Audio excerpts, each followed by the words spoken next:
উপহার দিচ্ছে আমি তো কিছু বুঝতে পারি না। বলি কিসের আনন্দে তুমি আমাকে আজ উপহার দিচ্ছ? মন্থরা রে, তুই কি জানিস না আগামীকাল সুপ্রভাতে আমাদের জ্যেষ্ঠ পুত্র রাম হবে অযোধ্যার রাজা। সে আনন্দে তোকে তো আমি উপহার দিতে চলেছি।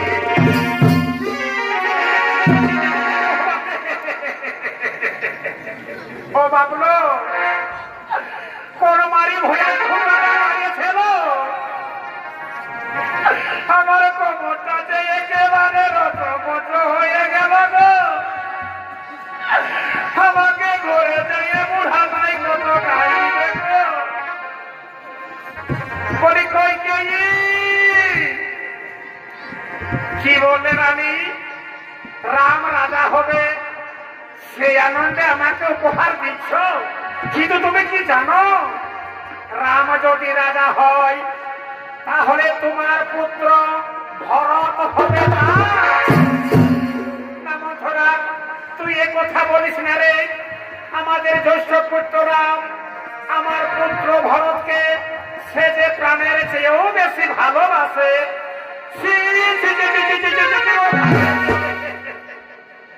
হে ভগবান, হে হরি, আমি রানীকে কি করে বুঝাতে পারি? আমি বসে কি পড়ে ঝরেই মরবি। একটি কথা কান খুলে শুনে রেখো, রাম যদি রাজা হয় তোমার পুত্র ভরত হবে দাস, আর তুমি হবে কৌশল্যা দাসী। না মন্থরা, আমি কারো দাসী হতে চাই না রে। আমি রাজরানী হয়ে থাকতে চাই। আমি রাজরানী হয়ে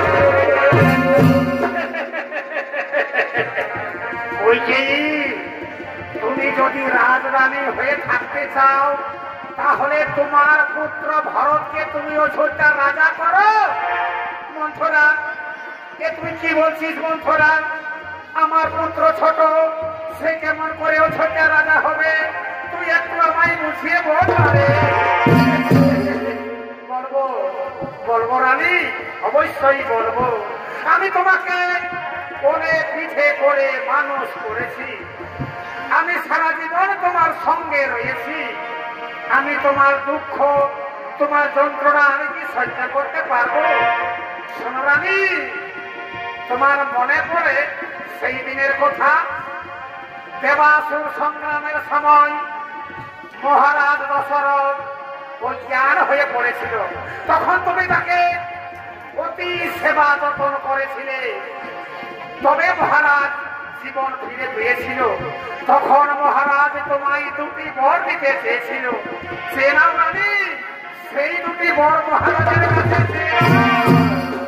মন্থরা রে, একটু বুঝিয়ে বল না, এই রাজপ্রাসাদে তুই ছাড়া আপন আমার আর কেউ নেই। মন্থরা, তুই বল না রে, আমি মহারাজের কাছে কি বর চাইব?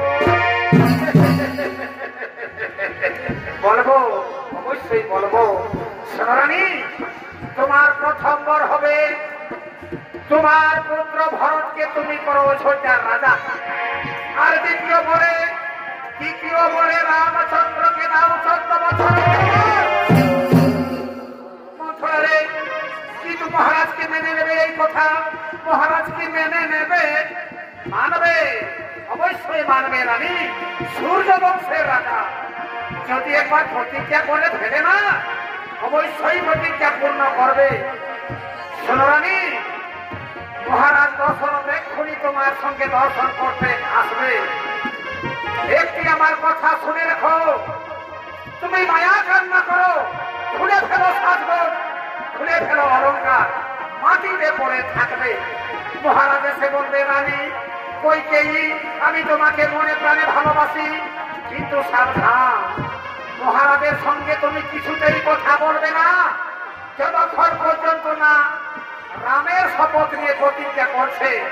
ওই দেখো রানী, মহারাজ এদিকেই আসবে, এক্ষুনি তোমার সঙ্গে দর্শন করতে আসবে। আমি এখন আসি রানী, কোথাটা যেন আমার মনে থাকে। এইবারও ঝোঁটা রাত প্রাসাদটা দাউ দাউ করে জ্বলবে। আর আমি দাসী মন্থরা কি করবো জানো?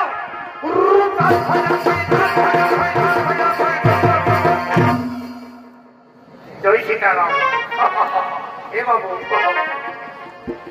আইনাটুকু রাস্তাটা দেখাই দিন না, তোমাকে বিশ্বাস নাই ছেলে মানুষকে। আমি নিজেই যাবো ঠেকা ঠকি থেকে। আমি আসি বাবু, আমি আসি। আমি মন্থরার কথা মতোই চলবো, আমি মন্থরার কথা মতো চলে আমার পুত্র ভরতকে আমি রাজা করব, আর রামচন্দ্রকে 14 বছর বনবাসে দেব। ওই তো মহারাজ আসছে।